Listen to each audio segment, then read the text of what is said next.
I'm Deborah Lamata, and this is Woman Entrepreneur Spotlight. I started this podcast because I believe that every woman entrepreneur has a story to tell, and by sharing that story, she could be helping the next woman entrepreneur looking for some guidance. So tune in, get comfortable, and enjoy the series. Hi, I'm Deborah Lamata, and this is Woman Entrepreneur Spotlight. Today I have a very special guest, Naomi Gerp, owner of Tie Atticus. How are you, Naomi? I'm terrific. Thank you. Well, thank you so much for being here.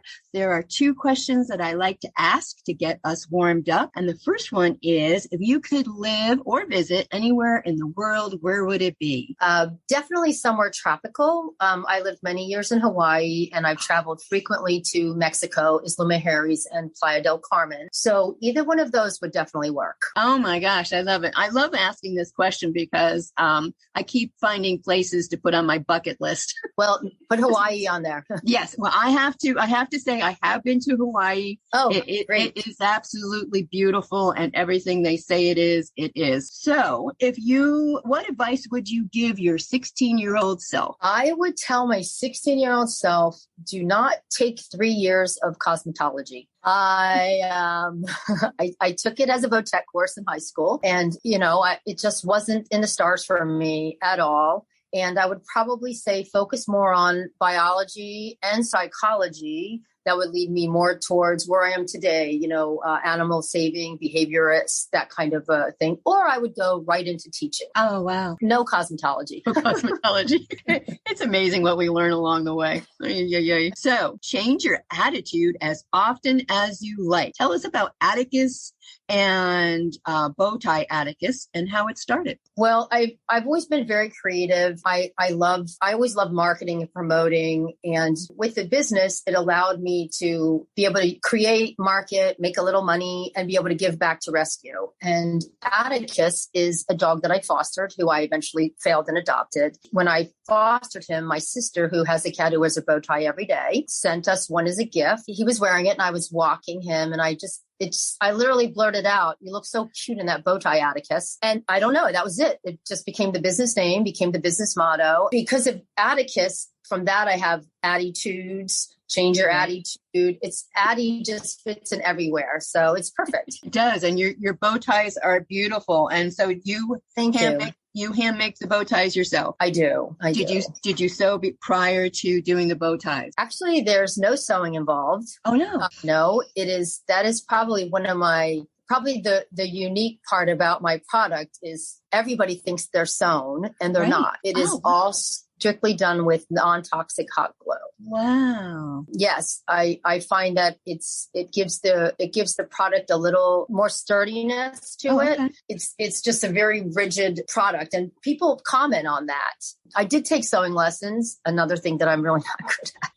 So I'm just sticking with the hot glue for now. Oh, wow. And so I know on your website, you have different colors and different patterns. So if somebody doesn't see something on the website, can they reach out to you and say, can you make it in fuchsia? And absolutely. I have done many special orders over the course of the years, from specific bow ties to layered bow ties to bow ties with more pleats to collars that have flowers on them for weddings. I just did a wedding last year in the wedding party was 2 ducks, 8 chickens, and a dog. So I did all matching terracotta bow ties for the bride's requests. Absolutely. Special orders are always welcome. Oh, that's awesome. That is really awesome. And like you just said, their bow ties aren't just for the puppies. They're for the cats or the ducks. Oh, yeah. We've put them on bearded dragons, rabbits, horses, chinchillas, guinea pigs,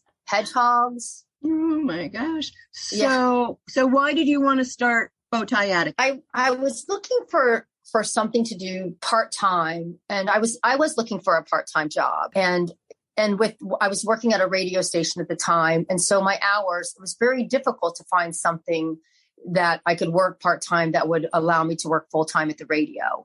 When I discovered that Atticus looked so cute in a bow tie, I thought, well, this is an opportunity for me to try something to maybe make a little extra money, which is all I was looking to do anyway, and be able to create, which I love, and also to give back. Also, that's probably the top of my my reason for doing any of this is I want to be able to give back.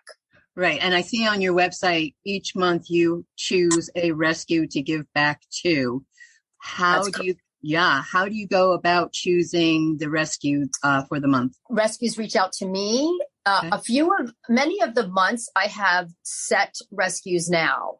Originally, it was choosing a different rescue every month. And then what has happened is I've developed special relationships with certain rescues. Oh, nice. And so those rescues have particular months every year. For example, October, which is Pitbull Awareness Month, is always Stand Up for Pits. They run the whole month of October, every October. Wow. January is United Coalition for Animals Network out of Cincinnati, Ohio, for a young rescuer who lost his life at a young age. And we donate back to them every single January in his memory and honor. Those will never change. And so I have the few other months that are in between where I get to choose some other rescue, or believe it or not, many reach out to me. So I don't want to have all 12 months set because I do want to be able to rotate other rescues in. But we are always willing to help any rescue anywhere, anytime, with donations of products, for raffles, gift certificates, however we can help, we will do that.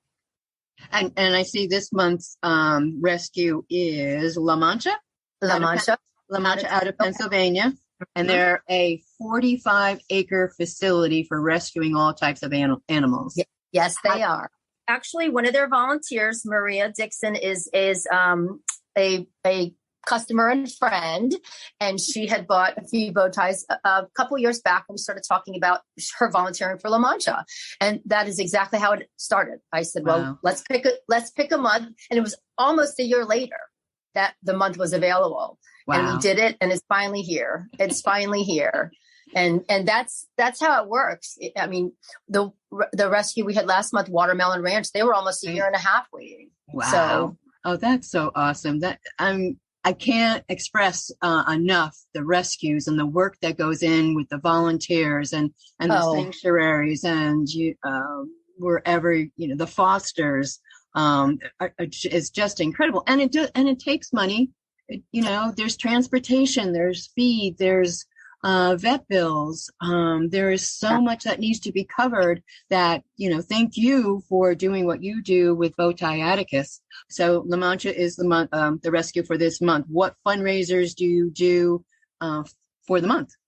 So every month, probably about a year ago, no, maybe 2 years ago, I started thinking, how can I incorporate working with other small businesses to help raise funds in addition to what I was raising? Right. So I created the Small Business Give Back. So once a month, what I do is I partner with another small business and we create a social media event.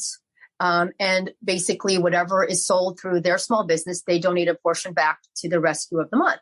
Oh, that's great. I would say on average, that's at least an additional $100. Wow. And it helps get business for the small business owner that's helping, partnering with, and then it also helps me and it also helps the rescue. So I do that. Usually I do that about the third week of every month. And then the fourth week of every month, or the last week, I should say, the last week of every month, I run a pop-up raffle. Right. And what I do is I have a raffle prize and always a $20 gift certificate or Visa gift card. And I sell 30 tickets at $5. So even if I didn't sell one single bow tie during the course of the month, they would at least get $150. That's great.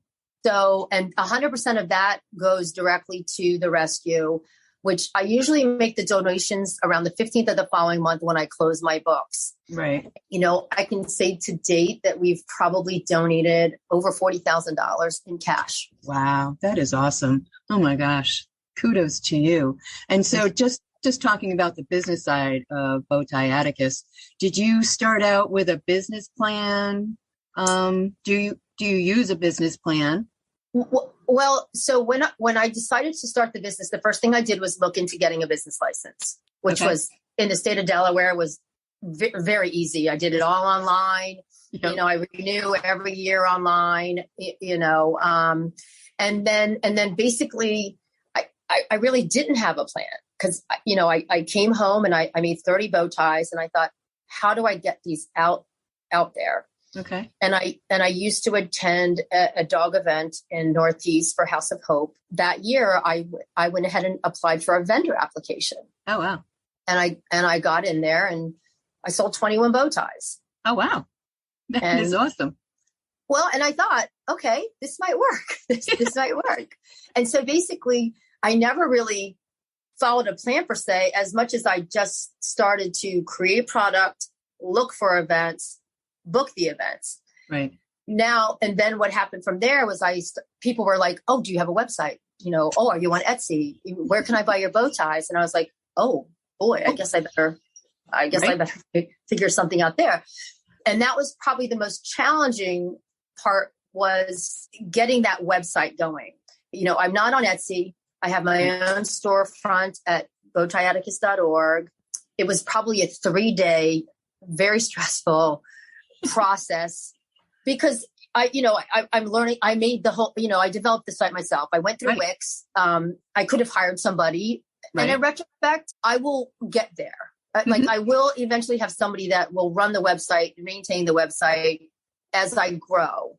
Nice. And, but learning, getting the product on the site, getting the pricing, getting the sizes, getting the different pages. Right. And honestly, that was probably the most challenging part of starting a new business. I just recently got my LLC, which, oh, nice. Yeah. My brother's been hounding me for years to do that. And I finally did it. So I think that all of this is just steps in the right direction to being where I want. Would you, knowing what you know now, would you have started with a business plan? Would you put something down on paper? Yes. I am in the process of trying to create an online store. Mm-hmm. So my dream would be to have a physical retail shop, not just bow ties, but a dog pet accessory business, but unique, that kind of thing. That would be my main goal. So as I work towards developing an online store, yes, I am developing a business plan because I will need financial backing. I will need the means and the resources to be able to launch an actual business outside of the creative side of it. Because I imagine what will happen is at some point, I will not be making the bow ties. Somebody else will be making the bow ties. Right. And you, like you had mentioned, using the business plan, if you go for a small business loan, they definitely look for your business plan. And I think, that, right. But originally, as I said, I started with a glue gun. This is my 8th year. So. Wow. I didn't realize. Well, good. Well, that is awesome. It's just such a great idea that you have and all the time and effort that you put into this rescue.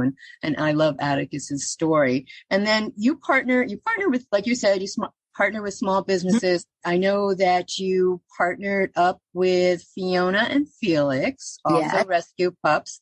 Out of Pits, is it called? Is that their? They are, yes. They are from Out of the Pits. Yes. Okay. And Fiona has a book, which is called Fiona the Fabulous Goes Home by Bethany Engel. It is Angel. Okay. Thank you. So, and she is an angel. Is she? Oh my gosh. Well, as I was sharing before we started the interview, I had seen a bow tie, a Atticus bow tie on my childhood best friend, Karen, her little pup, Darla Jean. Mm-hmm. And they were also talking about Fiona the Fabulous Goes Home. So I reached out to Karen this morning. It's like, I'm doing an interview this morning. How are you connected with bow ties and Atticus and Fiona? That's great. Isn't that cute? And then and Darla now the partnership with Bethany and Fiona and Felix is continued. We together, so for every book that is purchased, there's a donation made to Out of the Pits. Oh. For every Fiona or Felix bow tie that is purchased, there's also a donation made to Out of the Pits, as well as whatever the rescue is of the month. Wow. And what I do is I have a $2 bow tie store. So every bow tie that's purchased through that particular link, $2 is donated. Wow. So Fiona and Felix are always in that group, so we're going into our 4th month of that partnership. And it's great because people, you're not helping just one rescue, you're helping 2 rescues. Right. Absolutely. And when you look at the cost of the purchases, you can't really go wrong. I mean, everything is under $25. Absolutely. Right. And so kind of tied in with Fiona and Felix and Out of the Pits, you also talk about on your webpage, BSL, which is breed specific legislature. Correct. Breeds do not predict behavior. Any dog can bite. It's really as what you have on your website, turning it around. It's really the owners that need the legislature, not the dogs, correct. right? Correct. Well, can you talk a little bit about that? And education is key. Unfortunately, ignorance is what drives BSL. One size doesn't fit all. And it's important.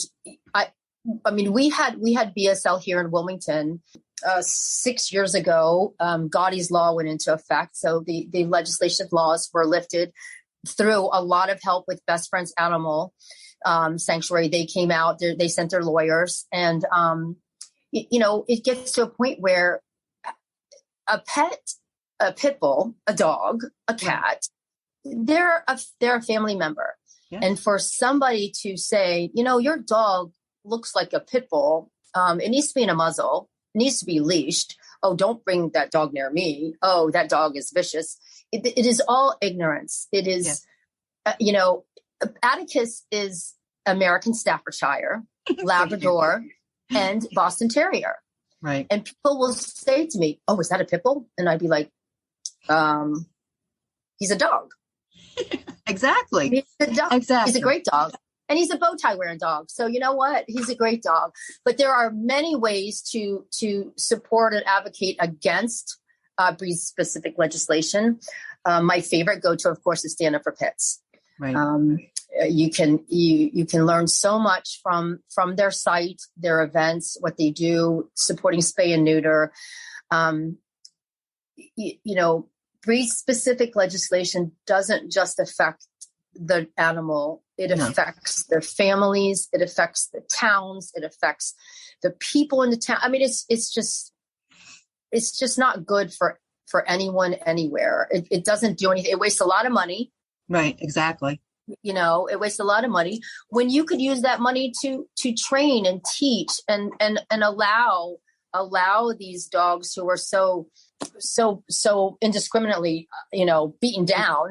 Exactly. You can help educate to give them a better life. They deserve it. That's the number one breed in shelters anywhere. Exactly. Oh, absolutely. And like you said, what about the legislature about against the dog fighting? And like you mentioned, the neutering needs to be done. And at the top, pet owner education.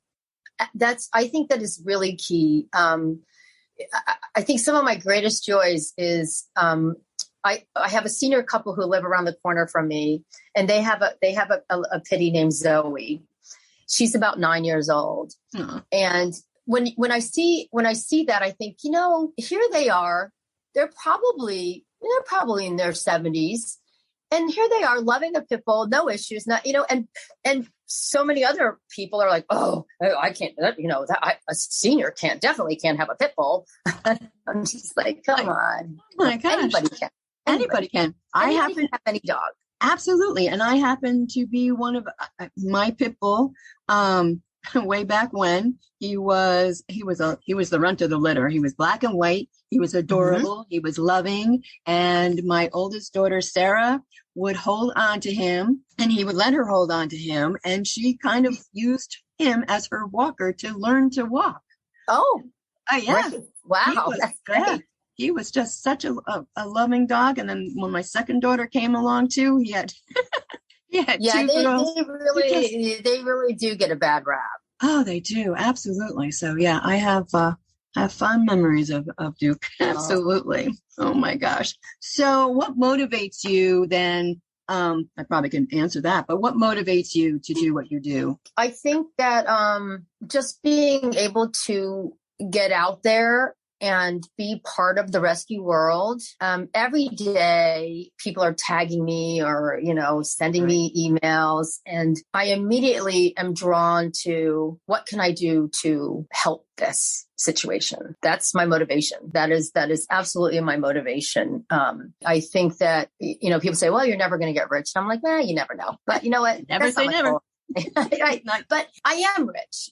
I'm rich in so many ways. There you go. Especially when there's a dog or an animal that's in extreme danger of being euthanized or worse in a situation of dog fighting and you can be a voice, whether it's an email, a phone call, whether it's a fundraiser, whether it's sharing, all of that, people don't understand. All of that helps. Absolutely. And so doing Tie Atticus, are you still doing it part-time or is it becoming more full-time? Well, I do work full-time. I work Monday through Friday. I also am an admin for a group that takes care of about 35 feral cats, wow. Newcastle Community Cats. I admin for about 6 volunteers. Okay. And then I have Tie Atticus. I pretty much work Tie Atticus every day. Wow. It's the orders that I receive. It's funny because when I first started, my turnaround was 1 to 3 days. Right. Then it was 5 days. Then it was 7 days. Then it was 7 to 10 days. And I mean, that's how you grow. And absolutely. And that's how you know you're growing. Well, and now it's 10 to 15 days. Wow. And people, and I usually don't have an issue with it. I try to do it less than that, but having that little breathing room, it gives me the time because I do make every single bow tie to order. Wow. I don't have stock on hand. Okay. So when you place an order, do know that I will be making your bow tie. Wow. That is awesome. And so then have you found a balance between your full-time work and Tie Atticus? Do you block time out on the calendar or is it as you need to do it? Basically, what I try to do is if I can be working on Tie Atticus by 9:00 at night, I'm good. Sometimes if I can get to it earlier, that's good, but that doesn't always work out. With everything else going on in between, I do have a really good balance. I just started the job that I have, my full-time job, in November. I'm getting used to the 5:30.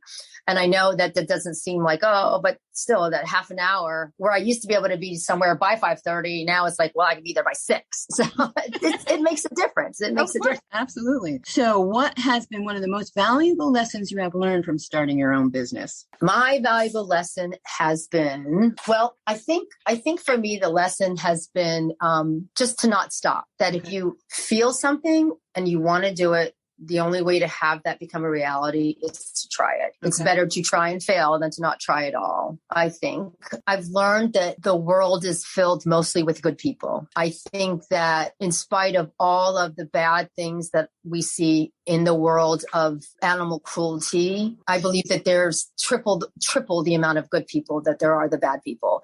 And this is why it works. This is why rescue works, because people really do want to help. Absolutely. And education is the key. Absolutely. No, I agree. If people want to reach out to you, do you have information on volunteering or where perhaps somebody could go to help a rescue? You can go to any of my Instagram, my Facebook. I'm always tagging rescues, stories. I use the Instagram stories. Anybody that is following me, you can follow them and they're linked to rescues.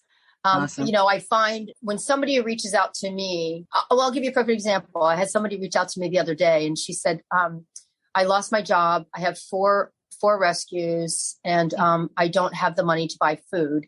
And when I looked up food pantry, Tie Atticus came up. Oh my gosh. Wow. And I thought, that's interesting. So I immediately wrote it back and I said, I apologize. I am not a food pantry. Here's some resources if you are in Delaware. Well, it turns out she's not in Delaware. She's in Bowie, Maryland.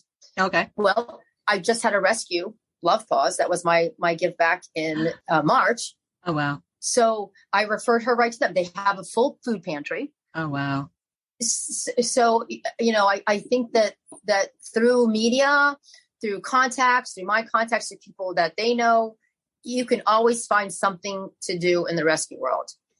I tell everybody who says, I'm so bored with my life, I tell them straight up, go volunteer. Absolutely. 100%. Changed my life forever. Yes. I don't care if it's 1 week a week and you pet a kitten. Do it. That's right. You won't regret it.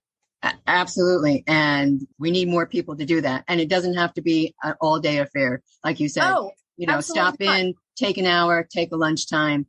It's so important. If you could give advice to another woman entrepreneur just starting their business, what would it be? I would say that do your research on all of your options. Design that business plan, which is something that I didn't do originally. But really, put it down on paper. And it doesn't matter how it falls. Just put it all down there and organize it. Look into getting your, find out what your state has for you as a startup. Right. Get your license. Yes. Look into whether or not an LLC is something that's appropriate for you. Yep. Now, I did my own. I know that there are groups out there that you can use, yes. To do that. But I did my own through the state. I think that, and also another thing that's important is a name for your business. I think that is key. And I think something creative, like Tie Atticus. Absolutely. And from that, I'm able to spin, change your attitude, pick your attitude, Right? I launched New Bow Ties, New Attitudes Day, on Tuesdays, I launched them.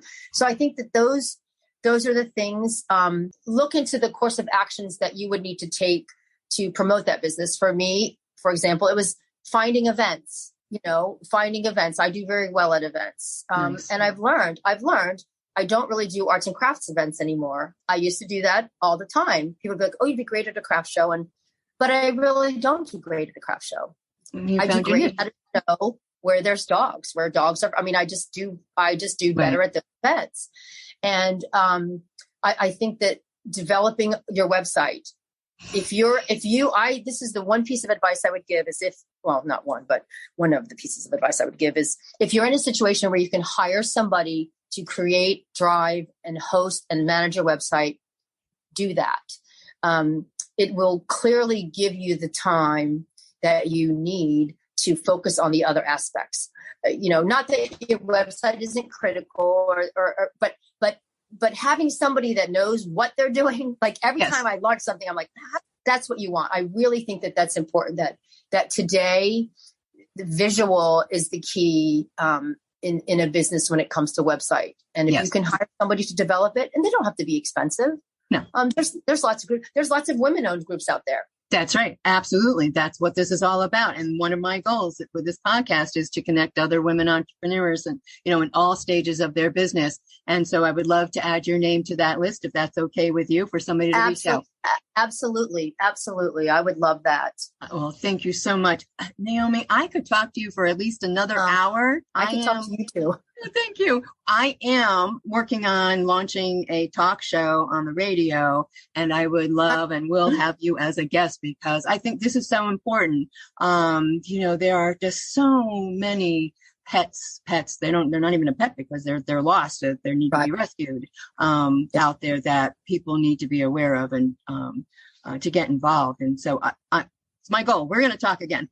I would love that. I would love that very much. Well, thank you. I appreciate you. It was so nice having you today. I can't wait to share our interview with everybody out there. And one last time, why don't you tell everybody where they can get in contact with you? Okay. You can find me on the web at bowtieatticus.org. Email is info@bowtieatticus.org. And of course, we are on Facebook and Instagram as Tie Atticus. Oh, that's wonderful. Well, say hello to Atticus for me. I will. You're welcome. I look forward to watching and getting involved with you and speaking with you again. So enjoy the rest of your day, Naomi. Thank you for listening to Woman Entrepreneur Spotlight. I hope you've enjoyed this episode. For updates on my next interview, follow me on Facebook at Woman Entrepreneur Spotlight. Until then, keep being awesome.